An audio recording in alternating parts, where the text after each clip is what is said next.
Hey everybody, welcome to another episode of Under the Covers. I'm Charlie, I'm Nick. and we're back for episode 4. We just had a good old Christmas together. Yeah, it was good. I agree. Yeah, I mean it was a good Christmas. You got some good merch. I do. We've got some official Under the Covers merch. Got that for Christmas, thanks to Nick over here. He rocked it with that. I gotta come clean. My son's got a YouTube channel, and I told him that we would sell more merch by the end of 2024 than him and his stupid friends. I'm just kidding. They're great friends. Just I figure we have better merch. I think we can. We've got some stickers. We've got some coasters. Mm-hmm. It's looking good. We shirts in all sorts of colors. UTC cock rings. Yeah, yeah. Well, we've got one. It's used. Just kidding. Yeah. I won't stand up. I'm short enough for the camera to not see that. Oh goodness gracious! So, did you have a good Christmas, Nick? I had a great Christmas. The Christmas was great getting over here because if you guys can't tell, we're over at Charlie's house. It was sort of an adventure getting here. We had to cut through Canada, and I found out that Canada has a holiday called Boxing Day because when our tire, Put up your dukes. yeah, when our tire blew out on our car, we realized that there was nowhere to get a tire repaired because all the people who not box, all the people who deliver stuff and do any sort of manual labor, they were like they had the day off, which is a cool holiday. That's a great idea. Yeah, right after Christmas, the day after Christmas, they celebrate it. I think it might be a British holiday that is celebrated in multiple countries. Really? Yeah, because the Brits, they colonized Canada, and that's why they have the king and queen and whatnot. I believe. I don't know. I don't know anything. I know a little bit about politics, but I believe the old London town went over. That's why there's London, Canada, Yeah. right? It's got to be. I'll say this: the tow truck driver said I was a working man, which I thought he was a rush. Did you not look at your hands? I'm sorry. No, I actually, interrupted you. no, it's funny. After I shook his hand, he said, "You're a working man." I thought he thought maybe I was a hooker, but no, actually, he was the hooker. But no, he thought I had a good handshake, and I was telling him that we have a podcast, and he said that doesn't help your cause, and I was like, okay, well, this isn't going anywhere quick. Can we just get the car done and be done with this? Yeah. Well, you made it. I'm happy about that. Made it. You're all safe. Nobody got hurt. Nobody got hurt. You got some Tim Hortons. That's a good Canada experience right there. That was. Ah, man, I hope you all enjoyed our Christmas episode, though. Backdoor Santa. I got some good feedback on that one. Yeah, I did too. And then I had to listen, or I had to watch Die Hard after that because Christmas in Hollis was in that movie pretty prominently. And Scott, my son, who's I don't know, he's between the ages of 12 and 16, was like really wanting to watch the movie, and it's a hell of a movie. It holds up. It does. It's a great movie. But I did want to bring up one thing from our Christmas episode. Oh, geez. So a buddy of mine, Drew, was listening to the episode, and he sends me a text message, and he was like, by the way, a snake eating its own tail is called an Ouroboros. I think that's how to pronounce it.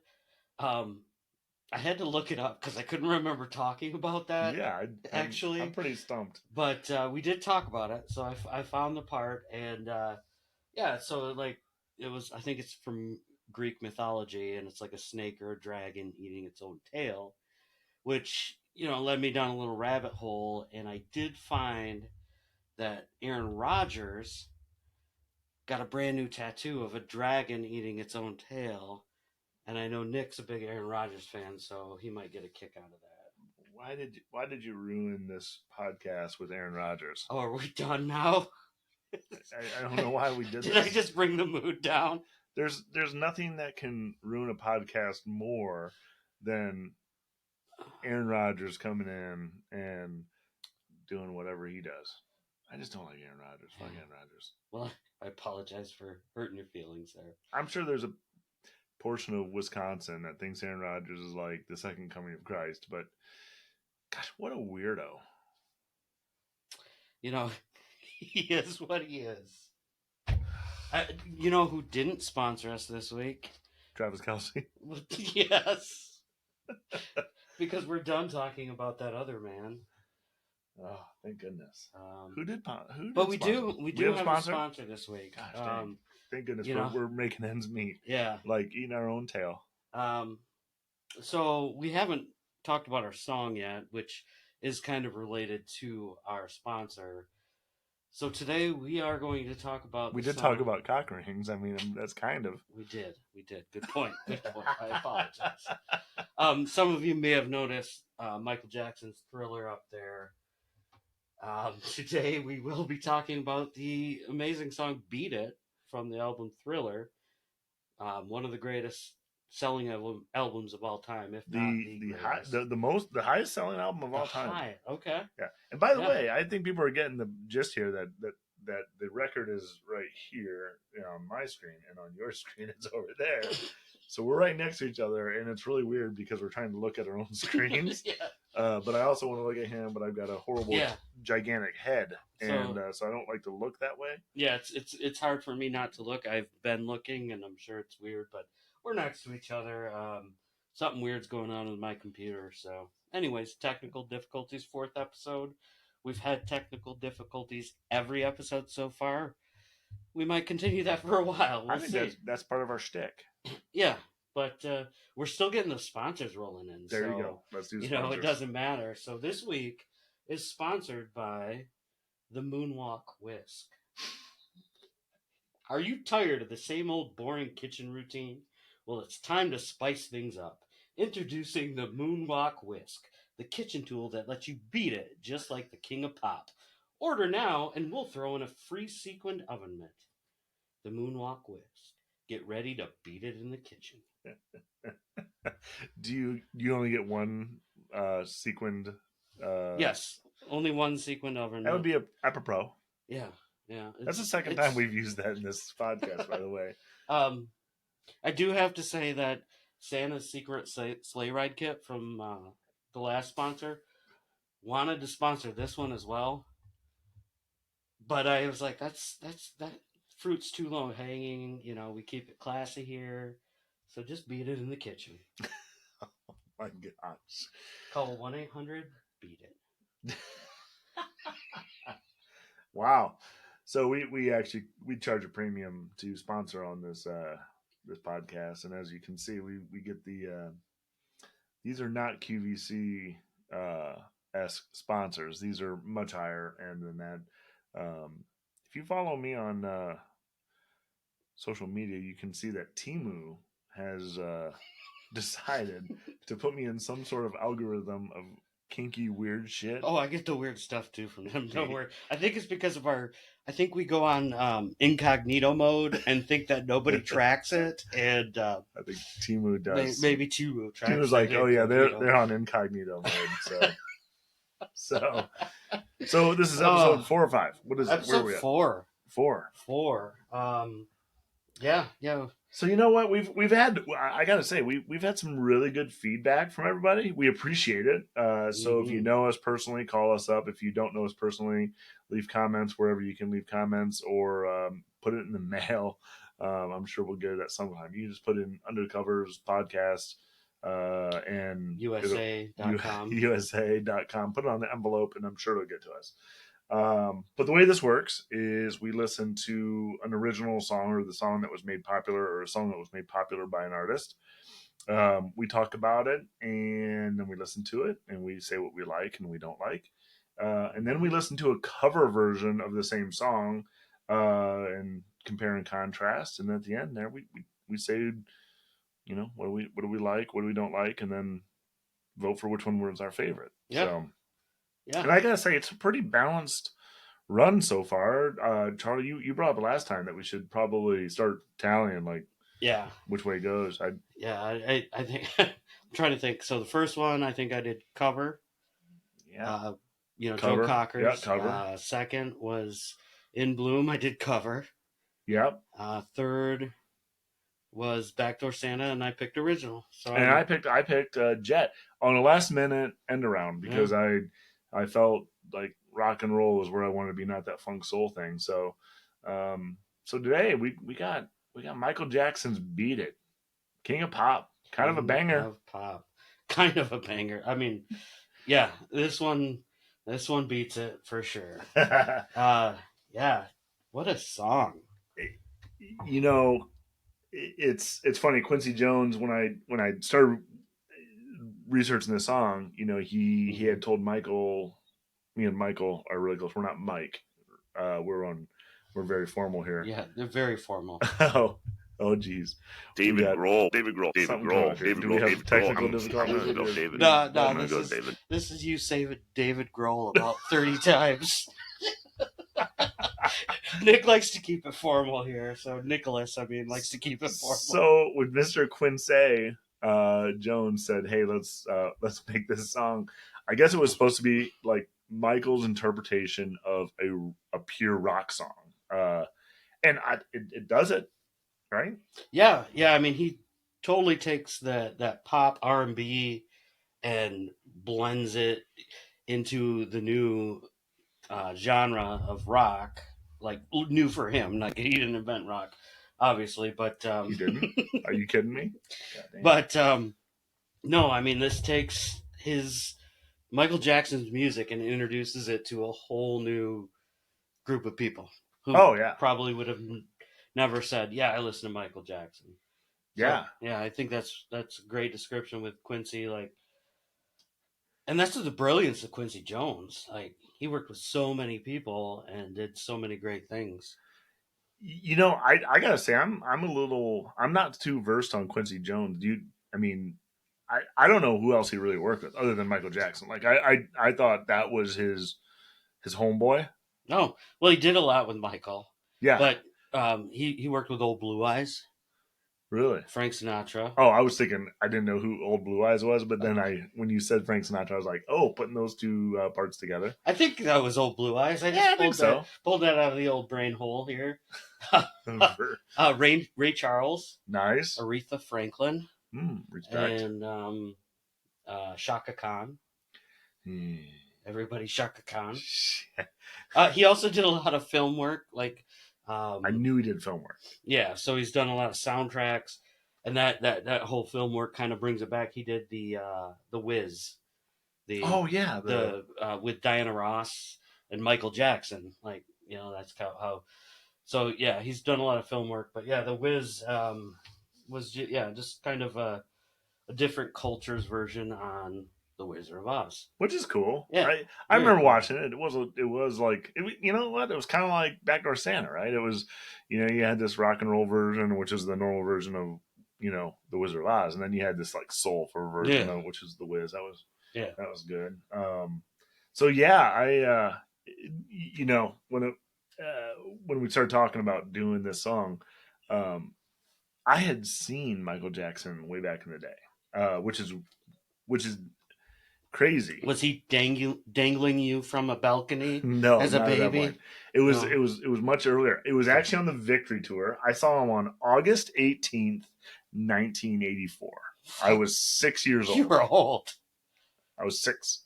Okay. I was born in 6. I was 6 years old. Oh man. And here's how I know this is my mom used to have these Pepsi cans that had the Victory Tour with all the Jackson 5 signatures on it, and it was a big prized possession in our family because that's what we had. Oh, it was literally there. It was like, well, no, they were they were like just like commemorative. Yeah, they're commemorative. Okay. And that as we would always talk about it, she would always talk about the time we went and saw Michael Jackson. And Pepsi, my uncle used to work for Pepsi, and we got us tickets to go see him at the Silverdome, the Detroit Silverdome. And we had floor seats. We were probably 20 rows back, maybe in my memory. I remember 3 things about the show. I remember the very beginning, which was these like, almost like Muppet animals. It was weird. Like, I know, trust me, I'm not smoking a Jiba tonight and just putting those. Michael Jackson's a furry. I It's remember all right. I remember Beat It, and I remember the end where it was just sort of this melody with Jermaine and this whole thing. That was all I remember. But Beat It was freaking awesome. It was and like I said, it was probably the first memory of a concert I've ever had in my life. So I mean, That's awesome. I mean, I mean, to go to a concert that young, yeah, but then I mean, and that's got to imprint on you. yeah, Uh, and so on YouTube, if you look up the Victory Tour, you can see the concert they did in Toronto just a few days or before or after the show that I was happened to be at. Um, and I tell you, man, it holds up, man. nice, nice. Yeah, so it was My cool. my first concert experience that I remember was that I really truly remember because I know I went to like in town here. We used to have festivals and whatnot, but my dad took me to Valdu Lakes. It was an outdoor music festival here, or what's the word I'm looking for? Yeah. Amphitheater, Oh, whatever. I was thinking it was Circle Jerk, but whatever. No, it was Vince Neil, Warrant, and Slaughter, and Oh, I I like was I think Slaughter. I was like 15, and the lead singer from Warrant came out in the crowd and like gave me a high five, and I was like, yeah, I'm a rock and roll fan forever. And some dude tried to pass me a joint, which and my dad was at the bathroom, and I thought it was a cigarette, and I was like, Dad, this guy's trying to give me a cigarette, and he's like, nice. I didn't take it, but no, that's so you have a. Yeah, Warrant, Slaughter, and Vince Neil when he was broken up from Motley Crue. Not as cool as Michael Jackson. Now, my mom swears that behind us at this concert, like literally in the seats right behind us, was Ted Nugent, and I happen to know him and know how to talk to. I have not broached that subject with him yet to say, hey, did you sit behind us on August 18th, 1984 at the Hey, Silverdome? yeah, you're not like, hey, Uncle Ted, did you check out my mom's ass? Yeah, I'm sure. Uh, He gave her the Wango Tango. oh yeah, so concert experiences, awesome. So Beat It. We're bringing it back to Beat It. Well, we were at we never really got too far off the trail here. No, we Did didn't. we? We didn't. Beat It was a great like you said, Quincy Jones produced it. He did a lot with it. Um, the guitar solo in it. We definitely are You got it. obviously going to talk about this. I did hear that the person who played the guitar solo did it as a favor to Quincy Jones. Yes. Like he wasn't even necessarily going to get credited for it or paid for it. It was just kind of like, hey, we need this rock and roll, vibe to this song that Michael's doing, and we're buds. He didn't get paid for it. No, so No. he didn't get paid for No, it. no. Okay. He's gone down on record and said I did it as a favor and as a friend. Okay. And Quincy Jones and Michael brought it to you know who it is. So go ahead and say it. I mean, Eddie Van Halen. EVH. Rest in peace. Oh my gosh. From Van Halen fame. Yeah, what an amazing guitarist. But to do this, to jump genres and just and then to play such a face melting solo in a song like this, like we talked about earlier, like it just kind of helped Michael Jackson mesh a bunch of different styles together. Yeah. And basically bring a bunch of different audiences into his music. There's a lot to unpack here. So I listened to the audiobook by Ted Templeton, who basically produced all the Van Halen records, the first three or four or whatever it was, until basically Hagar came in, and he was talking about how a young Eddie Van Halen, he just loved to play, and obviously by this time Van Halen was huge. They didn't, they were making plenty of money, but he just said that he just wanted his he just wanted to be a part of this stuff, and that's why Eddie Van Halen was kind of wired for all these years, was to just be a part of rock and roll and Mm. sort of rock and roll history as an entity. He just wanted to leave his mark Yeah, on and whatever he could. it was less about money. It was more about just being a progressing, rock and roll forward. So Hmm. it was really cool to hear the whole backstory of it, guys. This story is documented every way to Sunday. If you just type it into Google, you'll see a lot of different viewpoints on this.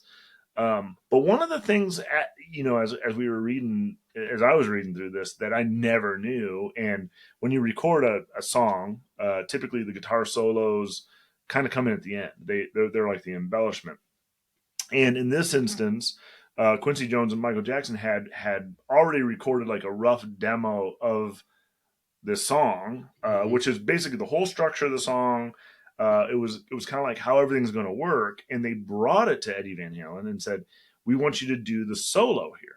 And so he recorded the solo when the song was still pretty rough, and actually gave him feedback on like how they could arrange the song. The song is in a lot of flat keys, and when Eddie Van Halen recorded the solo, it's in C, I think C major, so they had to. He changed the key of the entire song, but then realized and told them how they could get back to the flat side of this.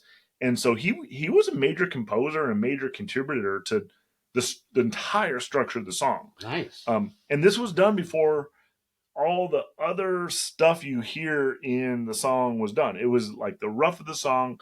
Eddie Van Halen recorded the solo first, and then they restructured the song, which is crazy. That honestly, I can't think of another time, and maybe you guys know, and you could put in comments or whatever, of a time when the guitar solo came first. Yeah. It just never happens. Yeah. No, I didn't. I did read that it came first, the guitar solo, but yeah, I didn't realize it had such an effect on the song. So Oh yeah, that's.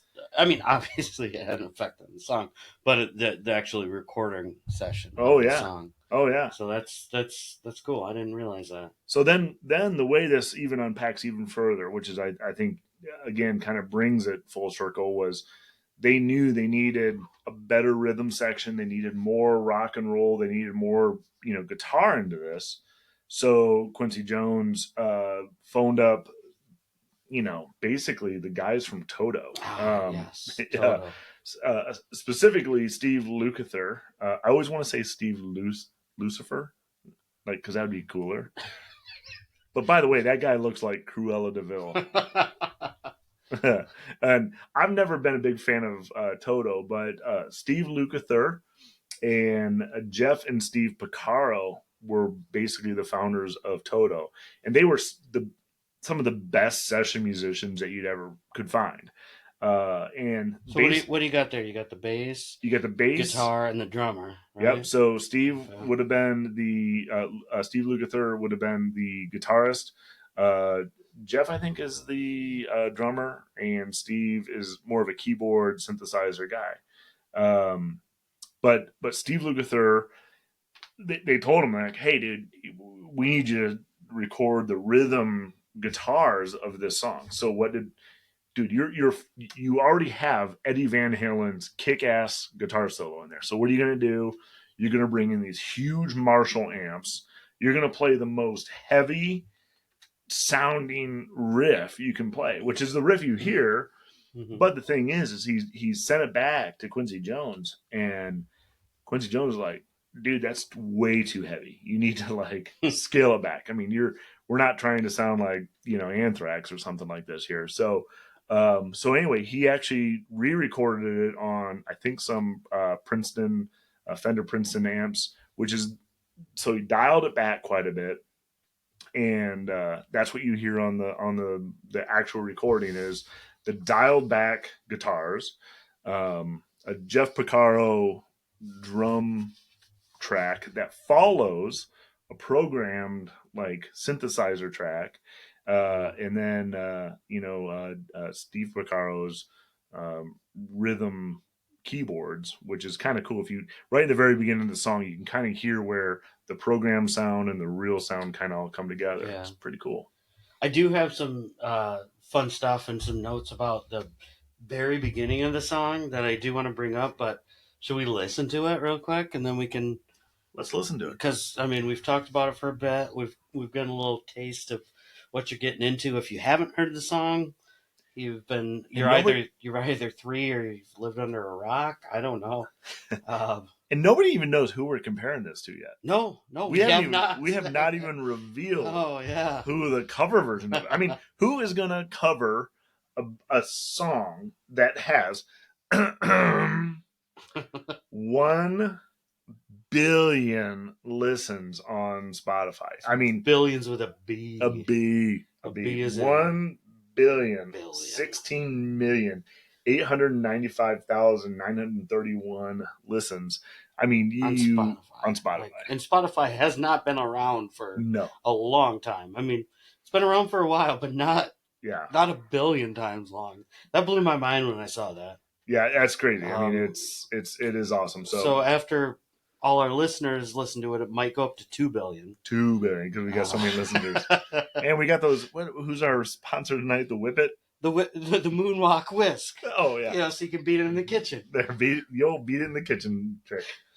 So let's give this song a listen. We're gonna listen again. Like I said, we can't play it. We don't have the rights, but we will put a link in the description. We're getting our YouTube channel all set up. I know I've said I put stuff there before, but we'll get that taken care of.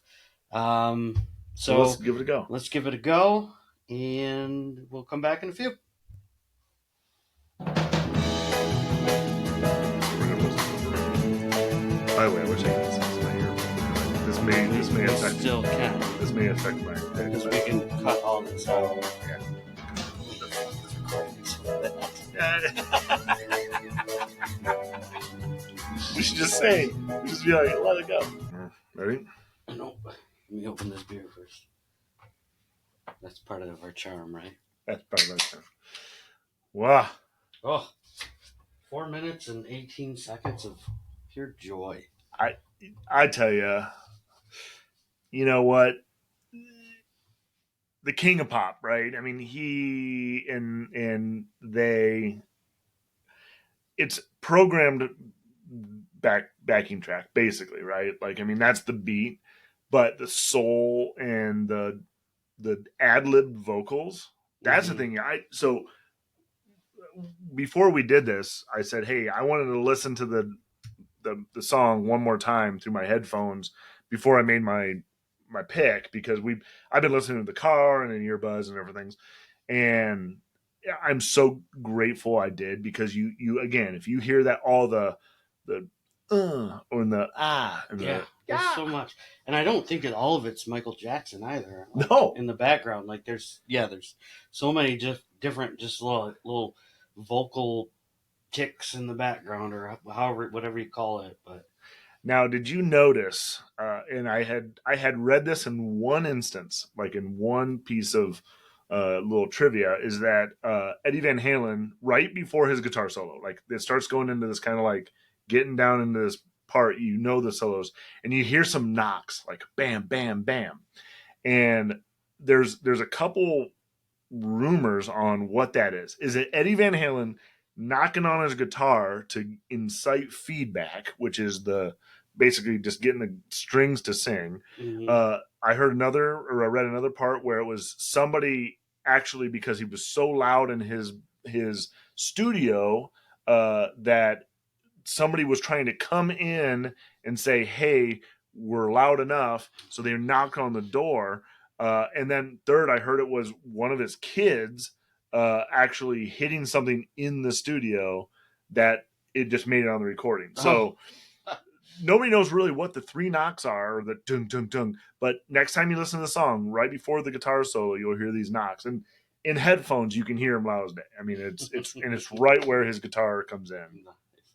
Yeah, it's amazing. I love the way the song starts. Oh, and I didn't realize. So I did, obviously doing a little research on the song. But I love how the song starts, and it's sounds like kind of like bells, like dinging. Yeah. and it kind of fits with the whole thriller theme. But I did read that, and I have to look here. It was a synclavier, um, digital synthesizer, and so that's what those. So there's 7 notes played at the very beginning of the song, and what really I thought was really interesting was those 7 notes were taken exactly from an demo LP released from the company that made that synthesizer Real. from like a year before. Wow. Like they got the rights to do it and everything, and I think there might have been some legal stuff. It's probably during Flugelhorn Inc. Right? Well, I did note this is the other note. I love that you wrote that too, because I literally have here in bold in my notes, no flugelhorns either. So no flugelhorns on this song. So I love that you brought that up. But the whole the intro was, and I found the YouTube video, and it's from like this 27-minute long video of an intro to this musical instrument.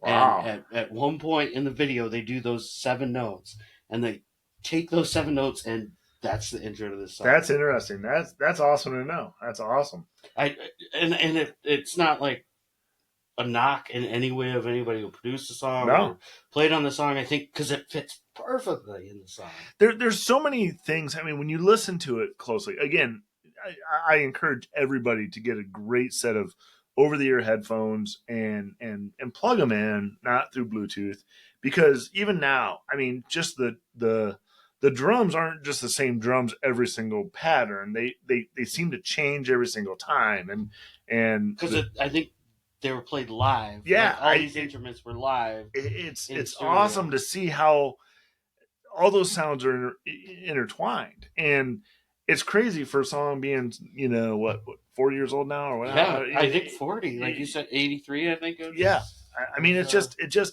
crazy to see the dynamics that they pull into that song. That's one of the things about this song is it's a loud, in your face song. It's forward, but it also has a lot of dynamics and nuance to it that you just, I mean, you draw to it. It doesn't age. It doesn't sound like it's 40 years old for sure. Not at all. It also had a great video. We should touch on that a little bit. I mean, the moonwalk in there. That's probably was the moonwalk in there. Yeah. Wow, I didn't know and that. There was dance battles. I mean, that's probably why the Moonwalk Whisk wanted to advertise on this episode specifically. The dance battle was, I mean, that's an epic moment in music history. I mean, and him walking through the pool hall, like, just he just, gosh dang, every single thing he did in that movie, or that video was like, yeah, this is rock and roll. Yeah. And now, did he have the red jacket to this one with all the zippers all over it? Was that him, or was that during Thriller? I think it might have been in both. Really? I haven't. Gosh, I meant to watch the video again today because I wanted to watch the video, Michael Jackson video, and then the cover song we will do. I wanted to watch that video, and I just didn't get a chance to watch it today. I've definitely seen the video for Beta. It's been a while, but I've never seen the cover versions video. Yeah. Well, the cover. I mean, are we ready to talk about this cover version or what? I think so. I mean, yeah, we're 40 minutes in. This is getting in a little uncharted territory for a guy like me. Now, I know you're a little younger than me. You were into emo shit like this. Yeah. Oh, and I mean that nicely. I'm an 80s child. You're what, a 70s? I'm 70s. By 1 year. Yeah. So Fall Out Boy covered this song. Holy crap. So, you're on tour. You're Fall Out Boy. You've got a bunch of people wearing mascara, and you're also wearing mascara. You're also wearing mascara, and you're like, hey, let's do a sound check. And somebody plays a little riff, do do do do do do, and then y'all start like harping in on this, and then you're like, maybe this is what we should do. Yeah, maybe we should We should cover this song. It's kind of like what happened when we're like, hey, we talk a lot and we like music, but why not let other people listen to us talk about music? I mean, Are we the Fall Out Boy of podcasts? We No, probably are. We probably are the Fall Out Boy. But no, I mean, people look at pop punk. Is that what pop? Is it punk pop? Pop, punk, rock. How about whatever it is? Yeah. I mean, and saying, hey, or because this genre of music, and some people will call it emo. Some people, there's a lot of ways to put Fall Out Boy, right? And I used to kind of make fun of it. But like the kings to me of this type of genre is Green Day, and I gotta say I'd pay a pretty penny to go see Green Day right now. Yeah. I mean, emo. Like, there's just so many categories like that. There's so many different styles of music that can fall into any certain category. I would say they're more upbeat, not upbeat necessarily, but like more punky. Yeah, I'd say than, that. than just straight up like I'm sad. But no, same with emo same with Green Day. I don't know what I'm talking about, guys. Why are you listening to me? Keep listening, please. See, yeah, I mean, emo to me feels sad all the time. Like The Cure feels emo, but pop punk feels like these guys, and in like a Green Day or Blink 182 or honestly, isn't that like kind of the trifecta of this genre? I mean, those three, they're all about the same time, right? Maybe I think Fall Out Boy is a little later. Like, because I'm definitely more familiar with Green Day and Blink 182 than. But we're old as fuck. I mean, it's. But that's so maybe Green Day was the Godfather. Yeah. What's their faces? Blink 182, came up after that, and then Fall Out Boy. And then, is there anybody nowadays that's kind of like this pop punk? Breaking Benjamin. Yeah. They're Machine Gun Kelly. Is he like that? I've never listened to Machine Gun. Well, I met him. I know you and him hang out at magic shows. We hang out at. Oh, gosh dang. Oh, golly goodness. Fall Out Boy. Fall Out Boy. So do you have anything? You know more about Fall Out Boy than I do, probably. Right? I don't. You don't. I know they recorded this song with Jonathan Mayer. Okay, so now we're getting into stuff to talk about here. I don't. So let's take Fall Out Boy and pop punk and put it over here because there's a lot of pop punk whatever that I like and don't like. Okay, and then let's go to the king of shit you like or don't like, and it's John Mayer. Yeah. Like when I first heard John Mayer, I was like, I hate this guy. Blah blah blah blah blah blah blah blah. And I'm like, wait, we're gonna get canceled. You just copied one of his songs out. I sung it note for note. Oh yes, obviously, yeah, we'll cut that out. I got the voice of a bird. Then he does John Mayer Trio, which Pino Palladino. Yeah, and Steve Jordan. Yeah, it was a good old. I'm rock hard on that whole album, like every single little bit. A little jazzy bluesy trio there. Then he does like this battle study thing and ruins cover songs, pretty much. Then he goes on tour with the Grateful Dead, which I'm like, well, this is going to be a disaster. I kind of forgot about that. Yeah. And in between all this, whatever he decides to do per week, he does the guitar solo for Beat It and starts a podcast on watch collecting. Yeah, I was going to say, I was going to bring that up because I thought you said he like... I've never wanted to punch my computer screen more than listening to John. Kind of watches, right? Yeah. Okay. I watched a 45-minute episode of John Mayer and Ed Sheeran talking about their watch collections as if the watches were personal midgets that they own, and I wanted to. I not only did I could say the word that M word, but Gidgets. Yeah. And I wanted to punch my computer screen. I wanted to punch Gidgets. I never wanted to watch. I never wanted to see an Oompa Loompa ever again in my life. And then you went to Willy Wonka the other day with your mom. Yeah, and I didn't know that was a musical, by the way. Oh, was it? Was it good? It was a musical. I like musicals. John Mayer wasn't in it. I've got the Grease soundtrack downstairs on vinyl. We can listen to it later. Okay. So anyway, let's bring this back. First of all, John Mayer, he's a love-hate kind of guy.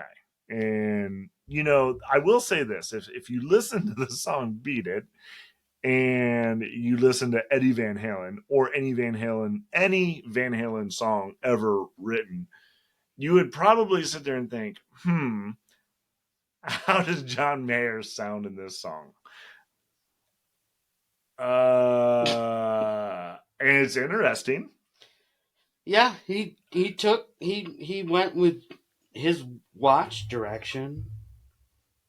I figured when I first saw that it was Beat It, Fall Out Boy in parentheses featuring John Mayer, I thought this was like a Napster deal, like where somebody put in the wrong information. And then I'd listen to the song and I'm like, no, that's not John Mayer. Then when we started doing this thing and like researching it, I was like, holy shitballs, this is really John Mayer. It's Jonathan Mayer. Jonathan Mayer. Yeah, he played on it. I heard they I think I read that they like kind of debuted it live and then recorded it because it got lots of applause.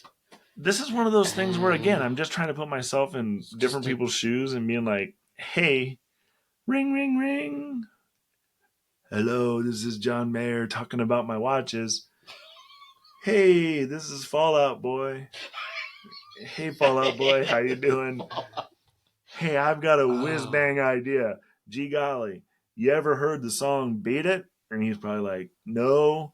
And he's like, well, but I'm using my whisk in the kitchen right now. Yeah, can I use my whisk or chicken biscuit or whatever you got going on there? And being like, can you play the guitar solo like Eddie Van Halen? And he's like, yeah, I'm pretty good at Jerry Garcia. And he's like, I'll be right down. Like honestly, there's nothing in that conversation that could make that make sense. Yeah. And I know I made it weird there, and I know I made everybody feel uncomfortable, but what's happening there? There has to be more to the story. I'm gonna call up Jonathan Mayer, because we're on long name terms. Yeah, you're not buddies yet. Yeah. No, I mean maybe Ted Nugent might have a contact for you. I would love it if Ted Nugent had a contact with John Mayer and Mr. Fall Out Boy.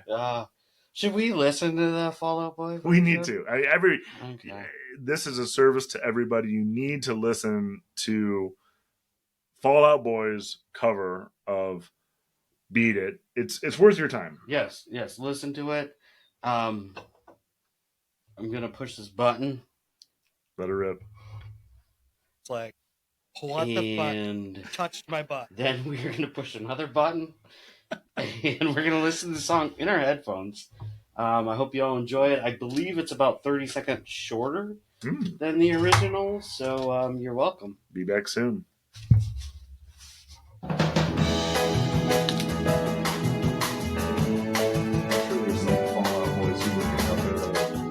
Us on all that shit.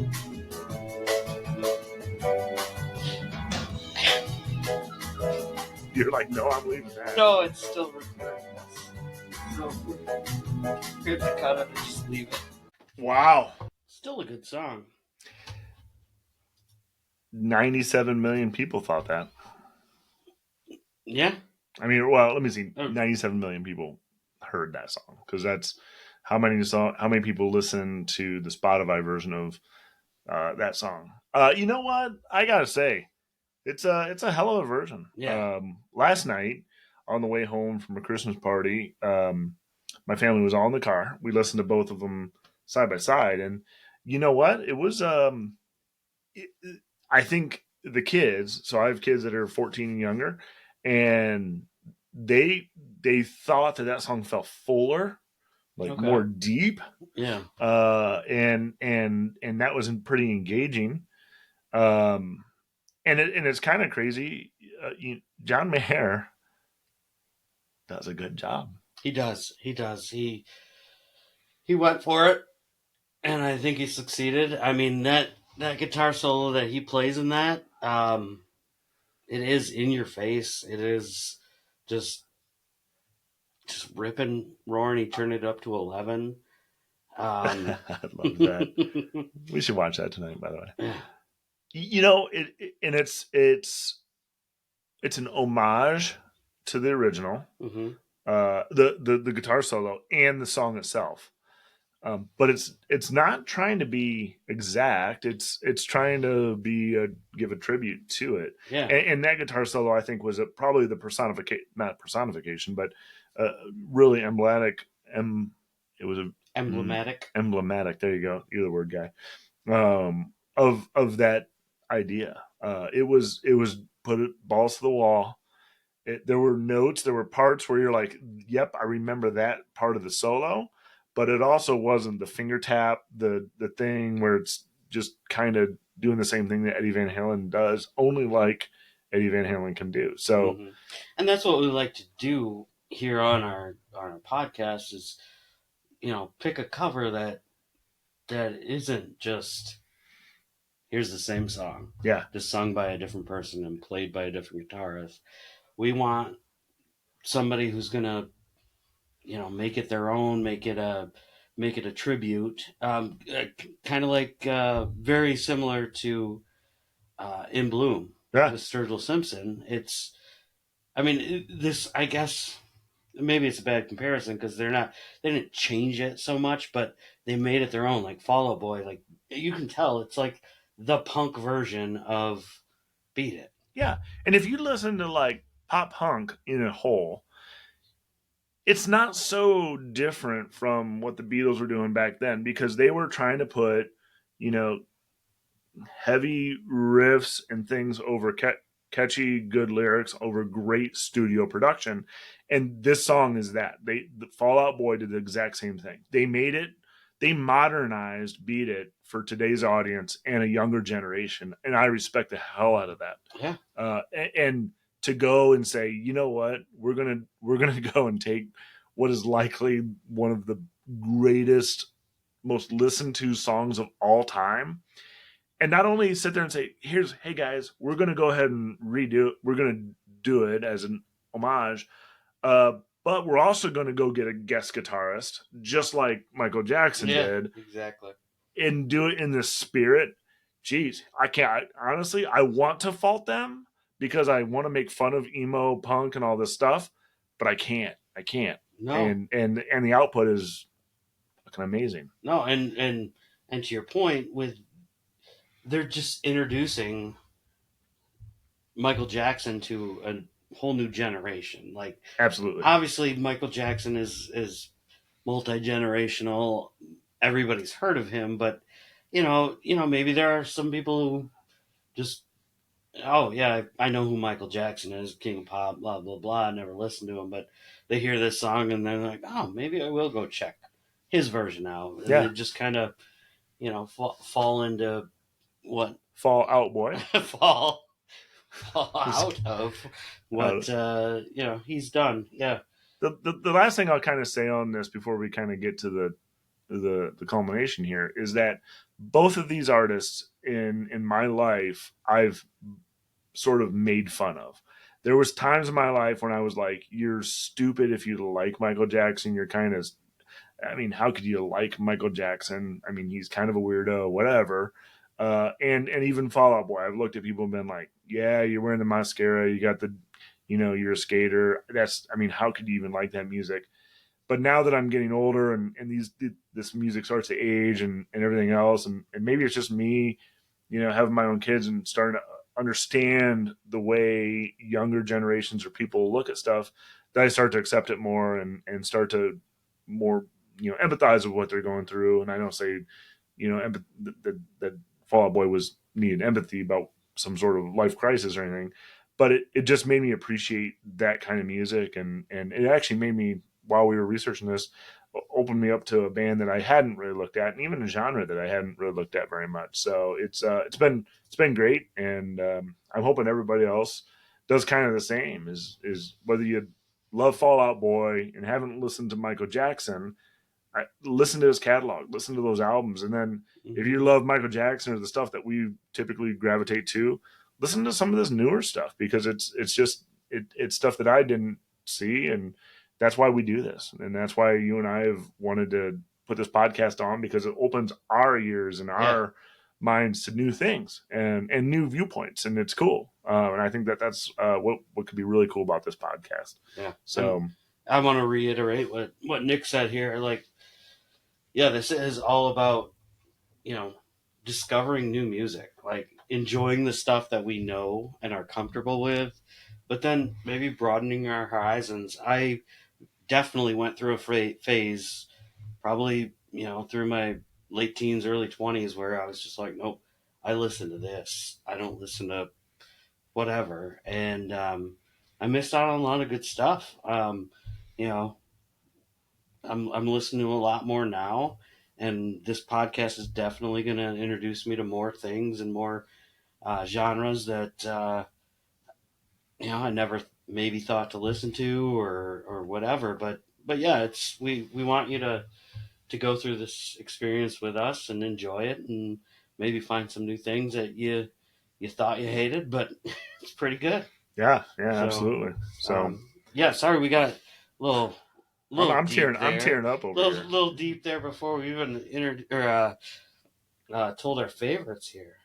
So I'll go first here if you don't mind. Yeah, I think I went first last time. Yeah, and so Michael Jackson's obviously he wrote it, and that's one of the things I lead off with about every week when I say the original.